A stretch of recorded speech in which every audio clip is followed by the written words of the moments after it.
नमस्कार प्यारे दोस्तों। आज हम बेदर्द पिया कहानी का 10वां भाग लेकर आ गए हैं। दोस्तों, अगर आपने अभी तक इस कहानी के पिछले भाग नहीं देखे हैं तो इस वीडियो के डिस्क्रिप्शन बॉक्स में प्लेलिस्ट का लिंक मिल जाएगा, आप वहां जाकर देख सकते हैं। तो चलिए अब हम आगे की कहानी को शुरू करते हैं। रात के 2 बज रहे थे। मुंबई शहर से कुछ किलोमीटर दूर एक घना जंगल था। उस जंगल के बीचों बीच एक बड़ा सा फार्म हाउस बना हुआ था। वो फार्म हाउस 50 एकड़ में फैला हुआ था। वहीं उस फार्म हाउस के इर्द गिर्द बहुत सारे बॉडीगार्ड्स हाई सिक्योरिटी में पहरा दे रहे थे। रात की चांद की रोशनी में फार्म हाउस दूधिया रंग से नहा रहा था। वहीं उस फार्म हाउस के एक कमरे में राजवीर ने एक नॉर्मल आउटफिट पहना हुआ था। उस नॉर्मल आउटफिट में भी राजवीर बहुत हैंडसम लग रहा था। उसकी अट्रैक्टिव पर्सनालिटी और उसके अट्रैक्टिव बॉडी उस नॉर्मल आउटफिट में बेहद सेक्सी लग रही थी। राजवीर ने एक ब्लैक शर्ट पहनी हुई थी, वह भी टाइट, जिससे उसके मसल्स उस शर्ट से बाहर आने के लिए मचल रहे थे। और नाइट पैंट पहनी हुई थी जो कि फुल लेंथ थी। वहीं इस वक्त राजवीर के चेहरे पर शांति छाई हुई थी। तभी उसके बाजू में खड़ा हुआ उसका असिस्टेंट उससे कहता है, सर, जिसने हमला करवाया था हमने उसका एड्रेस ट्रैक कर लिया है। वहीं राजवीर के हाथ में एक सिगरेट थी। वह सिगरेट की कस ले रहा था और फिर कस लेते हुए वो दीपक की तरफ देखा और अपने मुंह से धुआं छोड़ते हुए कहता है, तुम्हें एड्रेस ट्रैक करने की ज़रूरत नहीं थी। अगर तुम मुझसे पूछ लेते तो मैं तुम्हें उसका एड्रेस बता देता। इतना कहकर राजवीर फिर से अपने मुंह को सिगरेट लगा लेता है और उसकी गहरे गहरे कस लेने लगता है। फिर राजवीर फिर से धुएं के छल्ले बनाते हुए सिगरेट को अपने मुंह से बाहर करता है और फिर कुछ सोच कर दीपक से कहता है, स्टॉक मार्केट में कल मलिक इंटरप्राइजेस लिमिटेड को बहुत बड़ा झटका लगना चाहिए। कल जब स्टॉक मार्केट खुलेगा तो उनकी शेयर सबसे नीचे होनी चाहिए और साथ में उनकी लोनावला वाली कंपनी में भी धमाका कर दो। और जो नासिक में उनकी गोल्ड फैक्ट्री है वहाँ पर एक बड़ा सा ब्लास्ट करो। पर एक बात अपने दिमाग में बैठा लो, वहाँ पर बस मलिक के आदमी मारने चाहिए, एक भी मासूम की जान नहीं जानी चाहिए। दीपक बोला, जी जी सर, आप जैसा कहेंगे वैसा हो जाएगा। तभी उस अंधेरे कमरे का दरवाजा खटखटाता है। राजवीर समझ जाता है कि इस वक्त कौन आया है, इसलिए वह वहीं से कहता है, कम इन। दरवाजा खुला है। दरवाजा खुलता है और राजवीर के ही हम उम्र का एक लड़का अंदर आता है, जिसकी पर्सनैलिटी भी बहुत एक्टिव थी। वह भी दिखने में बहुत अच्छा था। यह लड़का और कोई नहीं, राजवीर के बुआ का बेटा आदित्य था। आदित्य इस वक्त फॉर्मल कपड़ों में था। उसने भी एक कसी हुई टी शर्ट पहनी हुई थी जिससे उसकी बॉडी साफ साफ उसकी शर्ट से बाहर आने के लिए मचल रही थी। वहीं उसने शॉर्ट्स पहन रखे थे जो कि उसकी अट्रैक्टिव बॉडी को और ज़्यादा लस्टफुल बना रहे थे। आदित्य कमरे के अंदर आ जाता है और चलते हुए राजवीर के सामने वाले सोफे पर पसर कर बैठ जाता है और अलसाई आवाज में कहता है, यहाँ पर सुट्टे पर सुट्टे चल रहे हैं और जनाब को हमें इस वक्त यहाँ बुलाना था। इन्हें तो इतने बड़े ब्लास्ट की कोई फिक्र ही नहीं है। यह तो आराम से सिगरेट के कस ले रहे हैं जैसे मानो उनके साथ यह रोज होता हो। आदित्य की बात सुनकर राजवीर की आंखें सिकुड़ जाती है और वह अपनी कोल्ड आवाज में आदित्य से कहता है, मेरे जासूस भाई को ये क्यों नहीं पता कि यह हमला किसने किया है। आदित्य राजवीर की बात सुनकर एकदम सोफे पर बैठ जाता है और अपनी आंखें छोटी करते हुए राजवीर को देखते हुए बोलता है, बड़े भ्राता राजवीर, हमें ब्रह्मादेव ने अपने कमंडल का पानी नहीं पिलाया है जो हम भविष्य देख सके, और ना ही हम महादेव के जैसे त्रिकाल दृष्टि हैं जो सारी तरफ नजर फिर सके। तो आप बताइए और आपने मुखमंडल से कुछ अच्छे से और मुझे खुश करने वाले शब्द निकालिए कि यह विस्फोट किसने किया था। आदित्य की टूटी फूटी शुद्ध हिंदी देखकर राजवीर मुस्कुरा देता है। फिर वह मुस्कुराते हुए ही एकदम से अपने चेहरे पर कोल्ड एक्सप्रेशन लाता है और शांत आवाज में आदित्य से बोलता है, यह काम दानिश मलिक का है। मलिक एंटरप्राइजेस, मलिक इंडस्ट्रीज का मालिकश, उसका वारिस। आदित्य एकदम से सोफे पर उठकर खड़ा हो जाता है और हैरानी से एकदम से चिल्ला उठा, क्या क्या कह रहे हो? आप कहना क्या चाह रहे हो? क्या आप सच कह रहे हो? क्या मैं जो सुन रहा हूँ वह सच है? क्या यह वही मलिक खानदान है जिसने मॉम और मामा मामी को मार दिया था? राजवीर अपने चेहरे पर सख्त एक्सप्रेशन रखता है और अपनी गर्दन हाँ में हिलाता है। हाँ, ये वही है। पर उस लड़ाई में तो सारा मलिक खानदान बर्बाद हो गया था। फिर यह दानिश मलिक कैसे बच गया? आदित्य ने राजवीर से सवाल किया। राजवीर अपने चेहरे पर शांत वाली एक्सप्रेशन लाता है और कैजुअल अंदाज में कहता है, दादू की महानता, उन्होंने उन्होंने ही छोड़ा होगा इसे हमारे लिए। मतलब, तो कहना क्या चाहता है? आदित्य ने कन्फ्यूजन से राजवीर से पूछा। तो राजवीर ने उसे कन्फ्यूजन दूर करते हुए जवाब दिया, दादू को अपनी गद्दी हम दोनों में से किसी को सौंपनी थी, तो वो यही टेस्ट कर रहे हैं कि हम इस दुश्मनी को चलने लायक हैं या नहीं। दादाजी ने हमारे लिए यह टेस्ट रखा है। उन्होंने चौहान खानदान के सबसे बड़े दुश्मन के वारिस को जिंदा रखा और यह बात उस वारिस को भी नहीं पता है कि वह जिंदा क्यों है। दादू को पता था अगर वो जिंदा रहा तो यह हमसे बदला लेने जरूर आएगा, और हुआ भी वैसा ही। राजवीर ने यह साफ बातें बेफिक्री से कही। आदित्य राजवीर की बात सुनकर उसका मुंह खुला का खुला रह जाता है। फिर वह अपनी आंखों में पानी से लाते हुए राजवीर से कहता है, यह नाना है ना? यह नाना है, यह हैवान जिसके दुश्मनों ने उनके परिवार को दर्दनाक मौत दी। उन्होंने उसी दुश्मन के खानदान के वारिस को जिंदा छोड़ दिया अपने वारिसों को आजमाने के लिए। सही में इस बूढ़े की सही में सटक गई है। इनकी उम्र में भी कैसे कैसे चाले चलते रहते हैं हमारे साथ। नानू का दिमाग इन सब बातों में बहुत चलता है। लोग गलती से अपने पैर पर कुल्हाड़ी मारते हैं, पर इन्होंने कुल्हाड़ी पर ही अपना पांव दे मारा। सही में बूढ़े हो गए हैं, पर अपनी चालें चलना नहीं छोड़ेंगे। इतना कहकर वह किसी अबला पुरुष की तरह रोने लगता है। वहीं राजवीर उसकी और एक्टिंग देखता रहता है और देखते हुए अपनी कोल्ड आवाज में कहता है, मतलब कुछ भी बोल रहे हो यार, तुम्हारी बातों का मुझे सेंस भी नहीं समझ रहे। तुम क्या कह रहे हो? तुम जानते हो ना, वह अपनी वक्त के माफिया किंग थे। उन्हें कुछ न कुछ करके अपनी सियासत को बचाना ही था, और उन्हें जानना था कि उनकी पोता और नाती कितने काबिल हैं। आदित्य अपना मुंह बिचकाते हुए राजवीर से बोला, बस कर दे, कितना मेरे जख्म पर नमक छिड़कने वाला है।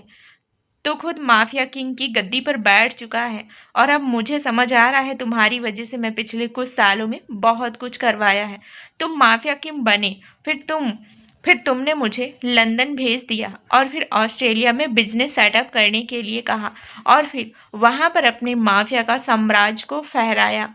फिर मुझे फिर से यहाँ बुलाया। मतलब तुम सब अपने फायदे के लिए मुझे यूज कर रहे हो। राजवीर आदित्य की बातों पर ध्यान ना देते हुए कहता है, हाँ, जैसे कि मैंने तेरी सारी जायदाद खुद के नाम कर ली है ना, इसलिए जैसे खुद रहा है, जैसे दुख रहा है, रो रहा है। भूल मत, तू भी माफिया टाइकून है। मेरी बात सब लोग तुझी से ही डरते हैं। ज्यादातर मैं तो लोगों के सामने आता ही नहीं हूँ। सारे काम तो मेरे तुम ही करते हो ना। राजवीर ने डेविल स्माइल आदित्य को देते हुए कहा। आदित्य बात बदलते हुए कहता है, वह सब छोड़ो, पर तुमने मुझे यहाँ क्यों बुलाया है? राजवीर आदित्य की बात सुनकर एक गहरी सांस लेता है और आदित्य की तरफ गौर से देखता है और उससे कहता है, मुझे दानिश ने एक चिट्ठी लिखी मिली है। फिर राजवीर चिट्ठी में जो भी लिखा था वह सब कुछ आदित्य को बता देता है, और आदित्य भी यह बात सुनकर और गुस्सा हो जाता है। सिर्फ अपना गुस्सा शांत करते हुए राजवीर से कहता है, आगे क्या करने का इरादा है तुम्हारा? राजवीर कुछ नहीं, बस एक डेविल स्माइल मुस्कुरा देता है और उसकी तरफ देखता है। वहीं दूसरी तरफ चौहान मेंशन में नंदनी और आलिया एक दूसरे से बात कर रहे थे। आलिया से बात करते वक्त नंदनी के चेहरे पर टेंशन वाले भाव आ चुके थे। वहीं आलिया का हाल भी कुछ ऐसा ही था। आलिया अपने चेहरे पर डर वाले भाव लाकर कहती है, तुझे यह सब तो पहले से पता था कि चौहान परिवार के कितने दुश्मन हैं, फिर भी तूने चौहान परिवार में शादी करने के लिए हाँ क्यों कहा? नंदनी आलिया की बात सुनकर उसकी तरफ देखती है, फिर एक गहरी सांस लेकर एक शांत आवाज में कहती है, तुझे पता है आलू, चाचा चाची से मैं तंग आ गई थी और मुझे और कोई रास्ता नहीं मिला, और मैंने जब से राजवीर को देखा था और उसकी तस्वीर देखी थी तब से प्यार कर बैठी थी, और मुझे लगा कि शादी के बाद वह प्यार भी मुझे मिलेगा, पर शायद वह मेरे नसीब में नहीं है। इतना कहकर नंदनी उदास हो जाती है। आलिया नंदनी को सामना देते हुए बोली, पर आज और तू और जीजू बहुत अच्छे दिख रहे थे। मैंने देखा था जब ब्लास्ट हुआ था तो उन्होंने तुम्हारी केयर की, तुम्हें संभाला और किसी कीमती चीज की तरह तुम्हें गले लगा लिया। आलिया की यह कहते वक्त उसके चेहरे पर हल्की सी मुस्कान थी। आलिया की मुस्कान देखकर नंदिनी ने कहा, इस घर में मुझे एक हफ्ता होने को आया है और इस एक हफ्ते ने मुझे बहुत बहुत कुछ दिया है। एक तो दादा दादी का प्यार और भाई जैसा देवर, पर बस पति का प्यार पाना बाकी रह गया है, या वही मेरे नसीब में भगवान लिखना भूल गए हैं। और तुम रिसेप्शन वाली बात कर रही हो, वह बस एक दिखावा था, क्योंकि उन्हें समाज के सामने एक अच्छा और एक कैरेक्टर वाला हस्बैंड बनना था, ना कि कैरेक्टर लेस हस्बैंड जो कि अपनी सुहागरात के दिन अपनी पत्नी को छोड़कर किसी के लिए चला गया। यह कहते वक्त नंदनी की आंखों में आंसू आ जाते हैं।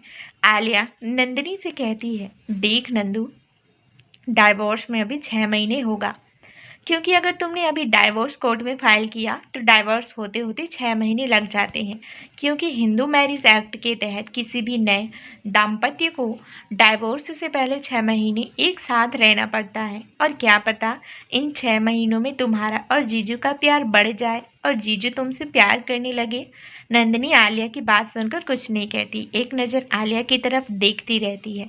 उसे भी यही लग रहा था कि 6 महीने में अगर राजवीर को उससे प्यार हो गया तो यह सोचकर नंदिनी के चेहरे पर भी मुस्कुराहट आ जाती है। वहीं दूसरी तरफ पॉली हिल्स में एक बड़ा सा बंगला बना हुआ था जो कि संगमरमर का था, और वहीं उस बंगले के बाहर बहुत सारे गार्ड्स पहरा दे रहे थे, और उस बंगले की नेम प्लेट पर लिखा था मलिक मैंसन। मलिक मैंसन के अंदर एक शख्स बड़ी सी कुर्सी पर बैठा हुआ था। वहीं उसे कमरे में थोड़ा सा अंधेरा था और एक छोटा सा बल्ब जल रहा था, और वो शख्स बिना कपड़ों के वहां पर उस चेयर पर बैठा हुआ था। उसने बस बॉक्सर ही पहन कर रखे हुए थे, और वहीं उसकी अपर बॉडी पूरी तरीके से खुली हुई थी। इस अवस्था में वह शख्स बेहद आकर्षक लग रहा था और बेहद सेक्सी लग रहा था। उसके 8 पैक्स एब्स पूरी तरीके से दिख रहे थे। वहीं उसकी मस्कुलर बॉडी जिसकी जिम में की हुई कसरत को बयां कर रही थी। वहीं उस शख्स के एक हाथ में सिगरेट थी और दूसरे हाथ में वाइन का गिलास। यह और कोई नहीं, दानिश मलिक था, मलिक खानदान का सबसे बड़ा वारिश। वही दानिश मलिक को कोई भी लड़की इस अवस्था में देखे तो वह खुद को दानिश मलिक के करीब जाने से रोक नहीं पाती। दानिश मलिक ने बेहद अट्रैक्टिव था, 6 फीट हाइट, गेहुआ रंग, वहीं बड़ी बड़ी आंखें, एक लंबी नाक, परफेक्ट जॉलाइन के साथ उसका चेहरा बहुत खूबसूरत लग रहा था। आई मीन बहुत हैंडसम। वहीं उसके 8 पैक्स एब और जिसमें जिम में कसरती शरीर और उसकी परफेक्ट बॉडी शेप किसी ग्रीक गॉड जैसी थी। वहीं दानिश मलिक के बाजू में एक लड़की खड़ी हुई थी जो कि दिखने में से ही रशियन लग रही थी।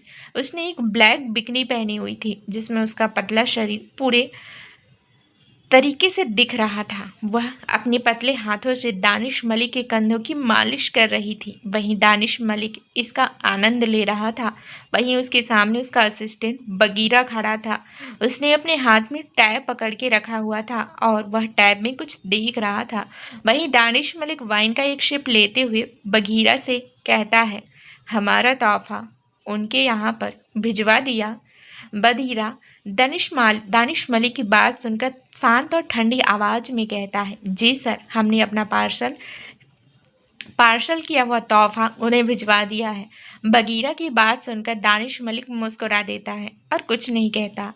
आज की सुबह मुंबई में एक हड़कंप मचा हुआ था। आज से ही मलिक इंटरप्राइजेस लिमिटेड सुर्खियों में आ गई थी, क्योंकि मलिक इंटरप्राइजेस लिमिटेड के स्टॉक मार्केट में बहुत गिरावट देखी गई थी। अचानक से ही मलिक इंटरप्राइजेस के स्टॉक एकदम से नीचे गिरने लगे। इसके साथ साथ मलिक इंटरप्राइजेस को बहुत बड़ा झटका भी लगा था। उनकी लोनावला वाली फैक्ट्री में भी दो बड़े बड़े ब्लास्ट हो चुके थे। तो वहीं मलिक इंटरप्राइजेस लिमिटेड के नासिक वाली गोल्डन फैक्ट्री में भी बहुत बड़ा ब्लास्ट हुआ था। वो फैक्ट्री पूरी तरीके से जलकर राख हो गई थी। यही आज की मुंबई की न्यूज़ हेडलाइन थी। तो वहीं दूसरी तरफ सुबह के 8 बज रहे थे। नंदिनी अपने कमरे में सो रही थी। राजवीर घर आ चुका था और वह सीधे अपने कमरे में आया था। वहीं जब राजवीर कमरे में प्रवेश करता है तो उसे नंदिनी किसी मासूम बच्चे की तरह सोई हुई दिखती है। नंदिनी का हाथ अपने चेहरे पर था और उसके थोड़े से बाल बिखरे हुए थे। राजवीर जब देखता है तो उसके चेहरे पर अनायासी एक मुस्कान आ जाती है और वह अपने मन में कहता है, पगली। इतना कहकर वह नंदिनी की तरफ चला जाता है और धीरे धीरे कदमों से वह बिस्तर के पास आ जाता है। नंदिनी सोई हुई थी और वह बिस्तर नंदिनी सोई हुई थी। वह धीरे से बिस्तर की तरफ झुकता है, नंदिनी के साइड, और धीरे से अपने हाथों से उसके बाल पीछे करता है और धीरे से नीचे झुककर उसके गालों पर हल्के से किस करता है। राजवीर के किस करने से नंदिनी नींद में थोड़ा कसमसाने लगती है। जब राजवीर यह देखता है तो थोड़ा डर जाता है और नंदिनी से दूर हो जाता है। नंदिनी को फिर से शांत सोते देख उसके चेहरे पर एक हल्की सी मुस्कान फिर से चढ़ जाती है। फिर वह नंदिनी की तरफ देखता है और हल्के से कहता है, बस कुछ दिन वाइफी। इतना कहकर वह वहाँ से फ्रेश होने के लिए चला जाता है। वहीं दूसरी तरफ पॉली हिल में मलिक मैंसन के अंदर दानिश मलिक अपने कमरे में किसी लड़की के साथ सोया हुआ था। यह वही रशियन लड़की थी जो कल रात दानिश की मसाज कर रही थी। दोनों की अवस्था को देखकर ऐसा लग रहा था कि दोनों कुछ घंटे पहले ही सोए हुए हैं। दानिश ने जो कल रात शॉर्ट पैंट पहनी हुई थी वो उस जमीन पर थी और दोनों ने एक दूसरे से बिना कपड़े के लिपटे हुए थे। वही दानिश उस रशियन के आगोश में शांति से सोया हुआ था। उसे बिल्कुल भी खबर नहीं थी कि उसकी कंपनी में क्या क्या हो चुका है। उसे आज की न्यूज़ एक ऐसा झटका देने वाली थी जो उसे अंदर तक कपाने के लिए काफ़ी थी। वहीं दानिश सुकून से सो रहा था तो दूसरी तरफ वधीरा मैंसन के चक्कर काट रहा था। उसे बिल्कुल भी समझ नहीं आ रहा था कि वह दानिश को कैसे बताए कि नया सूरज उनके लिए मुसीबतें ले आया है। बघीरा इसी बात से डर रहा था, अगर दानिश को यह पता चला तो उसका रिएक्शन कैसा होगा, और उसका गुस्सा सबको भस्म कर देने के लिए काफ़ी था। यही सोच सोचकर परेशान हो रहा था, पर दानिश को यह सब बताना ज़रूरी भी था। इसलिए हिम्मत करता है और दानिश के कमरे की ओर चले जाता है। दानिश का कमरा मैंसन के दूसरे मंजिल पर था। बगीरा डर से सीढ़ियाँ चढ़ रहा था। उसके मन में एक भय उत्पन्न हो रहा था, अगर दानिश ने गुस्से में आकर कहीं उसी को गोली ना मार दे। धीरे धीरे कदमों से दानिश के कमरे के पास वह पहुंच जाता है और धीरे से कमरा खटखटाता है। वहीं यहाँ पर बगीरा के मन में डर का माहौल फैला हुआ था। तो वहीं दूसरी ओर चौहान मेंशन में नंदनी उठ चुकी थी। उठते ही उसके चेहरे पर एक मुस्कान थी। उसे नहीं पता था कि राजवीर घर आ चुका है, पर उठी थी उसके चेहरे पर एक मुस्कान थी। जो कोई उसकी मुस्कान को देखा तो उसी वक्त उस पर अपना दिल हार बैठता। नंदिनी इस वक्त बहुत क्यूट लग रही थी। उसके बाल बिखरे हुए थे और वह बिखरे बाल वाली बारबी जैसी लग रही थी। नंदिनी मुस्कुराते हुए अपने मन में कहती है, कैसे कैसे सपने आने लगे हैं मुझे, फिर क्या क्या सोचने लगती हो। वह बस मेरे सपनों की दुनिया में ही पॉसिबल है ना कि रियल लाइफ में। नंदिनी यह सब इसलिए अपने मन में कह रही थी क्योंकि राजवीर उसके सपने में आया था और राजवीर ने उसे किस किया था। पर बेचारी सी क्यूट नंदिनी को यह पता था कि यह सब रियलिटी में हुआ था। कहाँ उसे पता था यह, ना कि सपने में। सपने में जो महसूस किया था वह अलग था।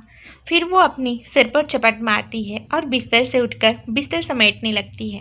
वहीं दूसरी तरफ बाथरूम में राजवीर नहा रहा था। शावर का पानी उसे सर से होते हुए नीचे उसके अपर बॉडी को भिगा रहा था। वहीं पानी की बूंद से राजवीर के शरीर की चमक चमक रहा था और पानी उसके 8 पैक्स से होते हुए नीचे गिर रहा था। राजवीर शावर बंद करता है और साइड में रखा तौलिए से अपना शरीर पोंछता है और एक सफ़ेद तौलिए को अपनी कमर पर लपेट लेता है।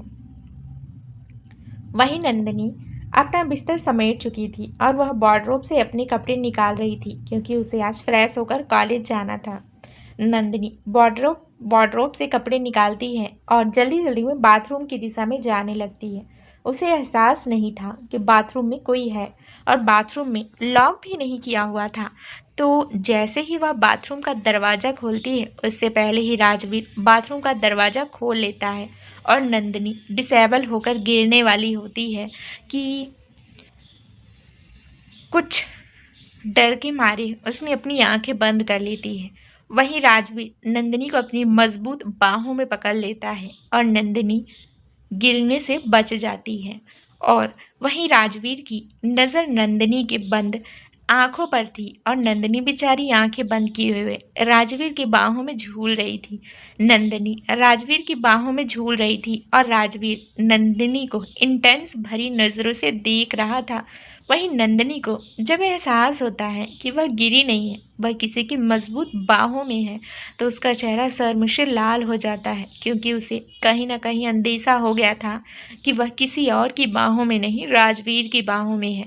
वहीं राजवीर नंदिनी को इंटेंस नज़रों से देख रहा था। उसकी नज़रों में अलग ही जुनून था। नंदिनी को देखकर उसके चेहरे को देखकर ऐसा लग रहा था कि वह नंदिनी को अपने से दूर नहीं करना चाहता। वहीं नंदिनी धीरे धीरे अपनी आंखें खोलती है और उसकी आंखों के सामने राजवीर का हैंडसम और डैशिंग चेहरा सामने आ जाता है। नंदिनी उस चेहरे को देखकर फिर से शर्माने लगती है। उसे 3 दिन पहले वाली वह किस याद आने लगती है जो राजवीर ने उसे बाथरूम में किया था। और यह याद आते ही नंदिनी का चेहरा लाल हो जाता है, किसी टमाटर की तरह। वहीं जब दोनों की नज़रें मिलती हैं तो दोनों एक दूसरे की आंखों में देखने लगते हैं। राजवीर भी कहीं दूसरी दुनिया में खो जाता है और हमारी नंदिनी एलियन बनते हुए राजवीर की दुनिया में चली जाती है। वहीं नंदिनी को बिल्कुल भी एहसास नहीं था कि वह राजवीर की बाहों में कुछ अलग ही अवस्था में है। राजवीर ने बस अपने शरीर पर कपड़े के नाम पर एक तौलिया लगाया हुआ था। वहीं राजवीर जब नंदिनी को इस तरह अपने पास देखता है, उसका शरीर गर्म होने लगता है और उसके शरीर में हलचल बढ़ने लगती है। वह खुद को काबू नहीं कर पा रहा था, पर फिर भी जैसे तैसे अपने शरीर को काबू करता है और नंदिनी से अलग होता है। इस वक्त राजवीर की दिल की धड़कनें भी बहुत तेज चल रही थी। वहीं नंदिनी भी यह सब महसूस कर सकती थी, राजवीर के शरीर की हलचल। इसलिए यह हलचल महसूस करते ही नंदिनी का चेहरा फिर से लाल हो जाता है और वह राजवीर से दूर हटकर बाथरूम में घुस जाती है और झट से दरवाज़ा बंद कर लेती है। वहीं राजवीर खुद को कंट्रोल करते हुए गहरी सांस लेता है और कहता है, इसने तो मेरी धड़कनें ही तेज कर दी थी। इतना कहकर राजवीर अपने शरीर की तरफ देखता है। उसने गहरी सांस लेकर कहता है, शिफ्ट सिट, और फिर वहाँ से चेंजिंग रूम में चला जाता है। वहीं दूसरी तरफ पॉली हिल्स में मलिक मैंसन में बगीरा धीरे धीरे से दानिश मलिक के कमरे का दरवाज़ा खटखटाता है। वहीं कमरे के अंदर दानिश मलिक घोड़े गधे बेचकर उस रशियन की बाहों में सो रहा था। वहीं सबसे बेखबर दानिश मलिक ऐसे सो रहा था जैसे उसने अपने सारे काम पूरे कर लिए हों और उसे क्या पता आने वाला पल उसके लिए खतरनाक होने वाला है। वहीं बधीरा बाहर चिंता में बड़बड़ाए जा रहा था, सर उठिए वरना आपका बिजनेस उठने लायक नहीं रहेगा। जो सपना आपने देखा है माफिया किंग बनने का, वह सपना आपका सपना ही रह जाएगा। यह बड़बड़ा कर वो जोर जोर से दरवाज़ा खटखटाता है। इस बार दरवाजे की छटपटाहट की आवाज़ सुनकर दानिश मलिक थोड़ा कशमशाने लगता है और धीरे धीरे अपनी आंखें खोलता है और जोर से चिल्लाते हुए कहता है, व्हाट द हेल, किसकी मौत आई है इतनी सुबह सुबह जो मुझे उठाने आ गया। वहीं दानिश मलिक की आवाज़ से उसके बाजू में पड़ी वह लड़की भी जाग जाती है और वह भी कसमसाते हुए कहती है, who is disturbing my sleep early in the morning. वहीं उस लड़की की बात सुनकर दानिश मलिक की आंखें सिकुड़ जाती है और वह ठंडे निगाहों से उस लड़की की तरफ देखता है और फिर अपनी शांत और ठंडी आवाज़ में जोर से कहता है, अब आ भी जाओ, दरवाज़ा तोड़ने का इरादा है क्या तुम्हारा।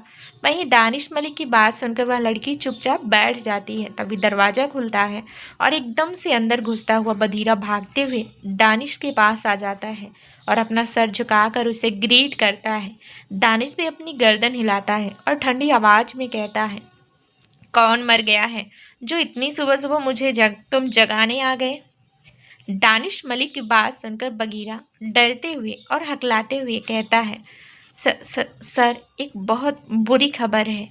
दानिश मलिक एक अंगड़ाई लेता है और बगीरा के मुंह से बात सुनकर एकदम से स्ट्रेट पोजीशन में आ जाता है और अपनी काली आंखों से बगीरा की तरफ घूर कर देखता है और ठंडी आवाज़ में कहता है, कैसी बुरी खबर। बुरी खबर की बात सुनकर दानिश मलिक की आंखें छोटी हो जाती हैं और उसे किसी अनहोनी का अंदेशा होता है। वह कोल्ड नज़रों से ही बगीरा को देख रहा था। उसकी नज़रें देखकर समझ नहीं आ रहा था कि वह क्या सोच रहा है। तभी बधीरा हकलाते हुए कहता है, वो सर, स्टॉक मार्केट में हमारे शेयर धड़ाम से नीचे गिर रहे हैं। यह सुनकर दानिश कुछ नहीं कहता, पर अब उसे सबसे बड़ा सदमा लगने वाला था। बगीरा फिर से हकलाते हुए कहता है, सर, और हमारी लोनावला वाली फैक्ट्री में भी 2 बड़े मेजर ब्लास्ट हुए हैं और उनमें पूरी फैक्ट्री तबाह हो चुकी है। और साथ में हमारी गोल्ड फैक्ट्री जो नासिक में थी, वहाँ पर भी मेजर ब्लास्ट हुए हैं और गोल्ड फैक्ट्री भी पूरी तरीके से बर्बाद हो चुकी है। यह सब बधीरा ने एक साथ में कहा था, पर अपनी आंखें बंद कर ली थी कहते हुए। वहीं दानिश को विश्वास नहीं हो रहा था कि एक रात में उसके साथ क्या क्या हो गया है। वह हैरानी भरी नज़रों से बगीरा को देख रहा था और उसकी नज़रों में गुस्सा साफ साफ झलक रहा था। वह बगीरा पर चिल्लाते हुए कहता है, तुम कहाँ मर गए थे। यह सब जब हुआ तो तुम नहीं मरे उस ब्लास्ट में। तुम्हें पता भी है कितना बड़ा नुकसान हो गया है मेरा। तुम जानते भी हो, अगर तुम्हें मैं मार भी डालूं और तुम्हारी सारी ऑरेंजेस बेच भी दूं, तब भी चुका नहीं पाओगे तुम। दानिश इस वक्त बहुत गुस्से में था। इस वक्त उसे बेहद गुस्सा आ रहा था। ना जाने क्यों वो गुस्से को रोका हुआ था, पर तभी उसके गुस्से को बढ़ाने का काम किया उस रशियन ने। What happened baby, you seem very angry. Danish गुस्से में उसकी तरफ देखता है और उसे घूरता है। दानिश गुस्से में बगीरा की तरफ देखा और अपनी कोल्ड वॉइस में कहता है, पता लगाइए किसने किया है। बगीरा दानिश की बात सुनकर धीरे से और शांत आवाज में कहता है, सर, यह सब राजवीर सिंह चौहान ने किया। तो दोस्तों, आगे अब इस कहानी में क्या नया ट्विस्ट आने वाला है, ये जानने के लिए बने रहिए हमारे इस कहानी के साथ। इसके आगे का भाग जल्द ही इस चैनल पर प्रसारित कर दिया जाएगा। दोस्तों, कहानी अच्छी लगी हो तो लाइक ज़रूर करें और चैनल पे नए हो तो चैनल को सब्सक्राइब करके ढेर सारा कमेंट करना ना भूलें। तो चलिए अब हम मिलेंगे नेक्स्ट कहानी में। धन्यवाद दोस्तों।